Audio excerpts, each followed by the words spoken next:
Hello guys, welcome back for another video. For the record, I'm done trying to make y'all comfortable. For the record, you ain't trying to grow, then it's done for you. For the record, lab on me going all the way. So today we're going to be talking about pointless talking stages, or like what we feel like could be a pointless talking stage. And I love talking about dating, especially right now. I never talked about dating on my channel for obvious reasons. Now that I'm single and I'm dating, I like to talk about it. And I love to talk about dating from the perspective of being a positive person, from being somebody who doesn't really speak from a jaded perspective, from somebody who definitely enjoys the art of dating, the good, the bad, and the indifferent. And I wanted to kind of give you guys some insights about how to recover, how to deal, how to heal from pointless talking stages, and to allow yourself to be more open and free and nonchalant and just vibe the fuck out. Because listen guys, it's summer 2022. We don't need to be sad and down bad about anyone that doesn't want us or isn't for us. And a lot of the times when we go through multiple talking stages, because let's just be for real, the world we live in today, you could very well be talking to somebody once a week. Like literally, like somebody new every other week, every week, because it's just that, you know, interchangeable. And I find that even myself am exhausted sometimes. And I do want to kind of help you guys and guide you guys in the direction of not being super jaded, not being super weird, and not feeling exhausted to the point where you're never gonna do it again. I love making these videos. They're very important to me because it's a way for me to release a lot of the things that I'm thinking and feeling, and I just love talking to you guys. So if you guys wanna know how to heal and recover from pointless talking stages, how to better, you know, grow that thick skin and that exterior that allows you to be more open and free, but also allows you to let things roll off your shoulders, and also be open to love in the future if that's what you want, then keep on watching. Don't forget to like, comment, share, and subscribe. Follow me on Instagram if you haven't already, and thank you so much, Scentbird, for sponsoring today's video. We will get into that in a little bit, but I wanted to thank them in the beginning. Thank you so much. You guys know I love Scentbird. And yeah, let's just get into the video. Guys, when I tell you I had to fish all of these out of my car and my bags, but today's sponsor is Scentbird, probably one of my favorite sponsors that I ever do, because when I tell you guys I use these perfumes religiously, like they're always gone so fast. So first things first, look at the amazing contraption that it comes in. This is so easy to put in any bag. I have a very small clutch. It literally works perfectly in any bag. It's so easy to use. You just twist it up and you can just spray it. This one this month is actually probably one of my favorite scents that I've ever gotten from them. And it's Commodity Velvet. Guys, it's so smoky. It smells so good. I've already pretty much used all of it. When I tell you Scentbird has so many different perfumes and fragrances to try, you guys are going to be overwhelmed in the best way. They smell really good. They are easy to bring with you everywhere you go. You get to try new ones every single month. To me, it's like the perfect way to just smell good on a budget, have different perfumes every month, and nobody's gonna be able to guess what you are ever wearing, because honestly, these fragrances aren't like super like trendy and popular, but they're really good. And they have so many different ones for you guys to choose from. You guys are going to be so excited and obsessed. I love it. It's so easy to bring with me. I honestly am really using them all the time. I actually told my managers when they asked me if I want to do a Scentbird sponsorship again, I'm like, are they going to send me new stuff because I ran out? I literally use these daily for the gym. I have them in my car. I like to use them as a refresher. So good, easy to put in the bag. I literally have these scattered all around the house, so I had to find this one in here, but I literally am telling you guys, I am obsessed with Scentbird so much that I just keep them in little areas of the house so I can use them. I have this one right here, which is the Story Venetian Palazzo Noble Secret Bamboo. Guys, that was a mouthful. I'm not really good at that, but smells amazing. Let me just spray it real quick so I can describe it. It's like a super clean scent. It actually really does smell like bamboo. It's kind of given like a fresh, clean, but also florally scent. So you guys are gonna love this one too. You guys have to pick it up today. I'm gonna leave the code on the screen. It's Hailey G. You're gonna get 55% off your Scentbird today. You guys are going to absolutely love it. Let me know if you guys pick anything up. I've already heard so many amazing things from you guys saying that you guys love your Scentbird order. So for those who haven't picked it up already, what are you doing? Yeah, guys, I will leave all the fragrances that I got this month down below in the description box so you guys can see what I've been wearing this month. but this one right here, I'm not gonna lie to you guys, is my favorite. Thank you again, Scentbird, for sponsoring today's video. Now let's just get into the rest of the video. The first thing that I want you guys to really sit and think about is why we're dating in the first place, right? Are we dating to, you know, meet someone? Are we dating because it's fun? Are we dating because we're bored? There's a lot of different reasons why we could be dating, right? For me personally, I have been in relationships a majority portion of my life, right?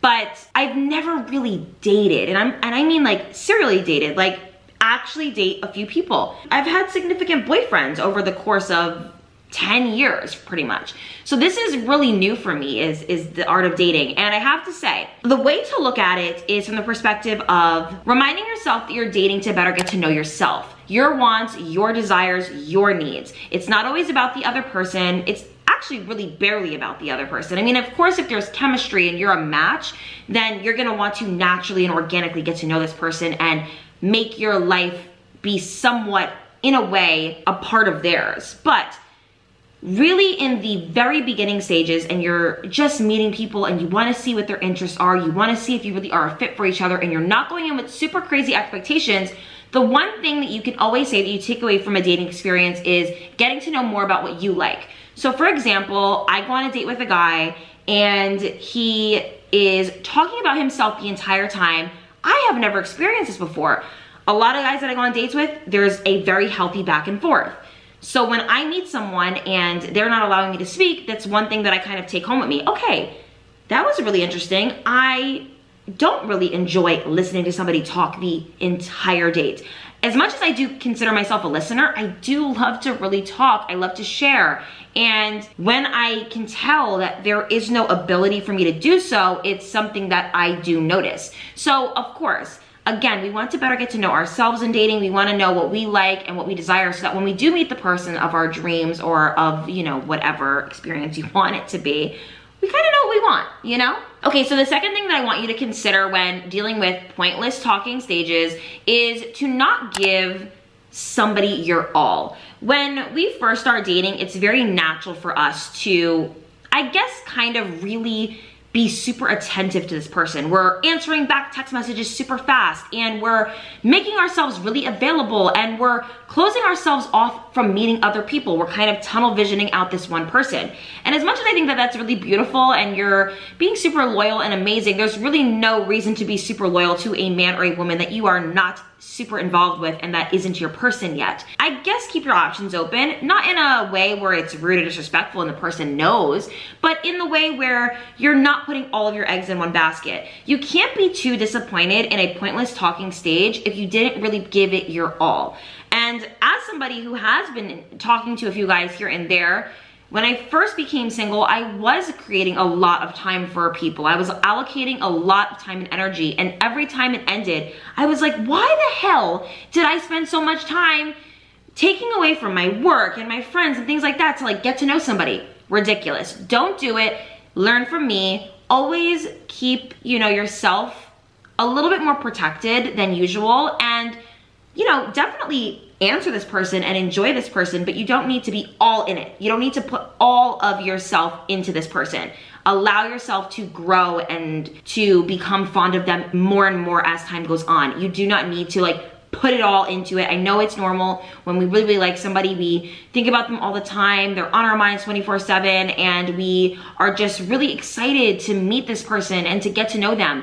But just remind yourself, hey, you know what? Like, I'm not going in with any expectations. I don't know what tomorrow holds, and I want to just allow things to just ebbs and flow and see what happens. And when you go in with that mindset, you're going to be less disappointed. Something that I find really good, and I don't know if it's my own personal like positivity in my own brain and the way I think, but I personally really think it's important to acknowledge that when somebody is no longer in your life for whatever reason, that in a way it feels like God, or if you don't believe in God and you believe in the universe, but I'm gonna speak from my perspective, when God removes somebody from my life, I'm like, wow, thank you. There must be a reason, right? So I much rather be the girl who meets guys and it's short-lived and they're removed because they revealed themselves in a way where it's like, whoa, that's too much, that's not for me, and I have to end it. I would much rather that than be in a situationship for 2-3 years where I'm going in a never-ending circle of emotions and not really knowing where me and this person stand, and then being blindsided by their ridiculousness. So every time somebody is removed from my life when it feels a little bit too soon, I always say to myself, oh, that was God, you know, removing this person from my life because he was a waste and he really wasn't going to teach me any lessons. So that is how I like to think, and I find that it's really helpful. And honestly, I did pray many times to God saying, please, if somebody is not for me, allow me to really see it. And I find that I have been able to really identify pretty soon and pretty early on when I meet someone if they're really just not it, you know? And I find that to be really great. So I like to look at it from that perspective, and it helps me move on from dealing with talking stages that seem, I don't know, pointless. So obviously, of course, because you're dating, because you're getting to know people more and more, you're very active, you're learning about others, this is going to help you identify who your person really is. It's going to reveal them more. So when you are meeting a lot of people and you're seeing what you don't like, then when you see something you do like, you're gonna know. Now, of course, I know that dating is like a two-way street, so just because you like somebody doesn't mean they're gonna like you back. And I know there's a lot of really ridiculous rules and blurred lines that happen in the dating climate and the world that is finding your person. But I will say that it's really nice to not be naive and not be sheltered to dating, because when you are, you really don't know what you want. You think you do, but you don't, because sometimes you don't really know what you want until you had something that you don't like. And there was a time in my life where I had a list of everything I wanted in a man from my brain.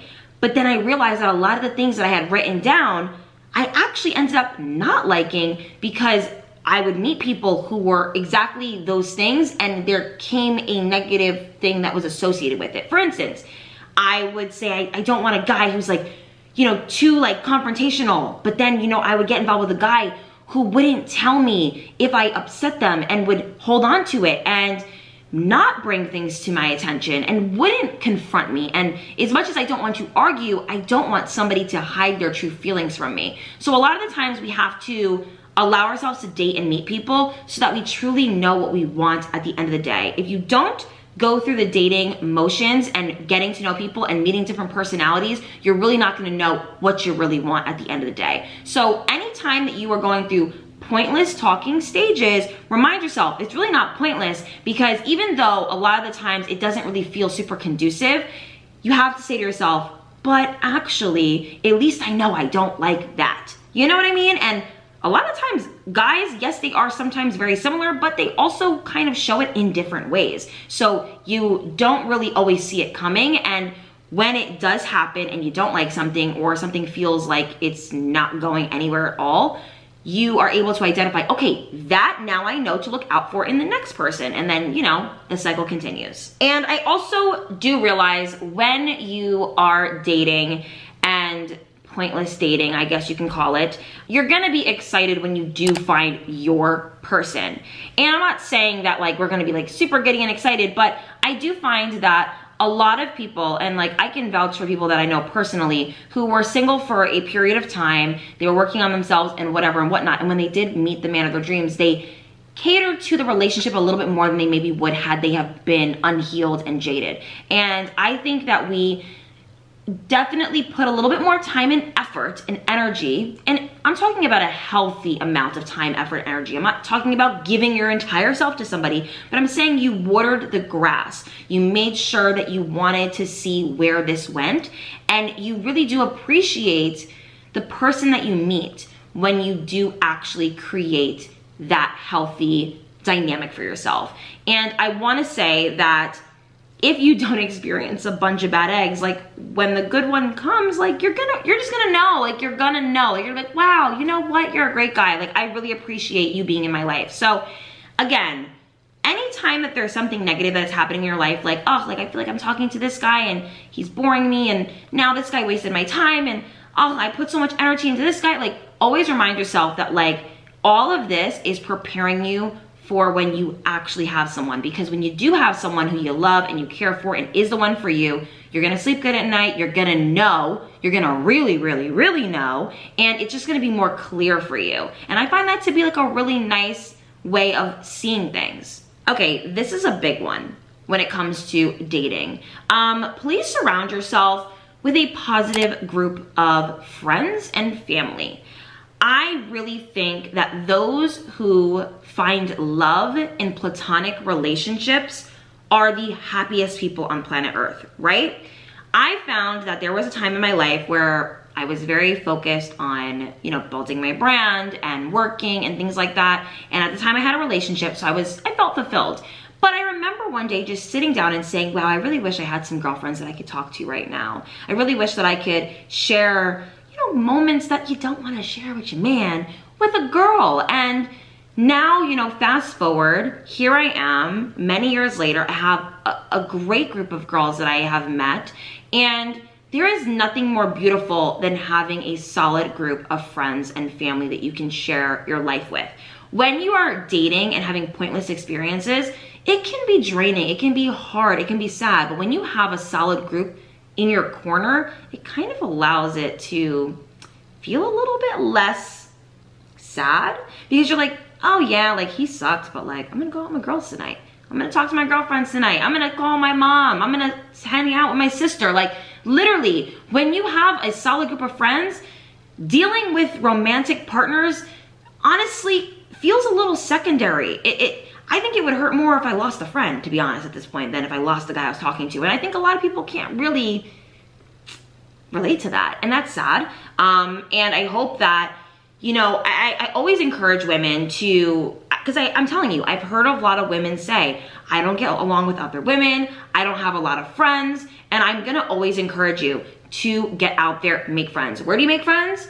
Out. Leave your house. You will meet people out. You can even, honestly, if you're not a super extroverted person, you can meet people on Instagram. If there's somebody you went to school with and you're like, oh, you know, maybe I should reach out to her and see how she's doing, reach out via Instagram, ask to go out for coffee. It's important to build these healthy relationships and these bonds, because when you do go through heartbreak, or when you do go through something that feels a little, ugh, you have your friends, you have your family, you're gonna be okay. And my last tip for dealing with, you know, pointless talking stages is to take breaks from dating every once in a while. So for me personally, I do use the apps like Tinder and Hinge and things like that. And occasionally, actually I do this now since I've been single, because I've been single about, I guess, 8 months now. I think, yeah, about 8 months. I think almost 9 months. Not really sure. I haven't really been counting. But since I've been single, I've downloaded and then undownloaded and then re-downloaded all the apps. So whenever I feel a little bit exhausted and like, I guess overstimulated, I get rid of it, because it's not really great for your self-esteem to really base a lot of like your, I don't know, like confidence. I don't want to say confidence, but like your stimulation shouldn't just be coming from like guys that you don't know from the internet. So as much as I do encourage meeting people on the apps, going on dates, if it's being a tired, repeated cycle for the past month, you went on 3 dates, they all sucked, you're annoyed, delete the app, give yourself a dating break, focus on your fitness, focus on a new hobby, hang out with your friends, you know, do anything that takes your mind off of dating, because dating shouldn't be the end all be all to our happiness. It's an additional bonus to our lives, but it's not our whole lives.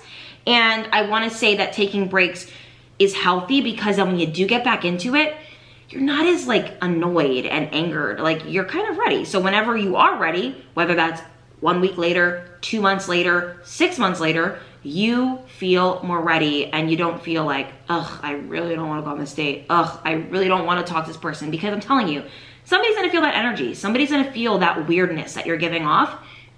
You're better off just taking breaks and allowing yourself to just recharge and be happy and get back into it when you feel ready. And that's what I find to be important. So this is, you know, these particular tips that I've been giving you guys is really good for people who want to date, but also understand that it's not going to always work out. And it's more about you than anything else. You're learning about yourself, you're learning about what you like, you're learning and preparing for being possibly a wife or a husband in the future. And it's just crucial for your self-growth journey, really. I hope you guys really enjoyed today's video. Let me know down below what you guys have been doing to I guess, recover and heal from pointless talking stages? Like, what is something that you personally do that just allows you to just let it roll off your shoulders and move forward? Let me know. I want to hear from you guys. I love you guys so much. Don't forget to like, comment, share, and subscribe if you haven't already, and I will see you guys in my next video. Bye, guys. And don't forget to pick up your scent bird today. Link is in description box, and you guys can get 55% off with my code HaileyG.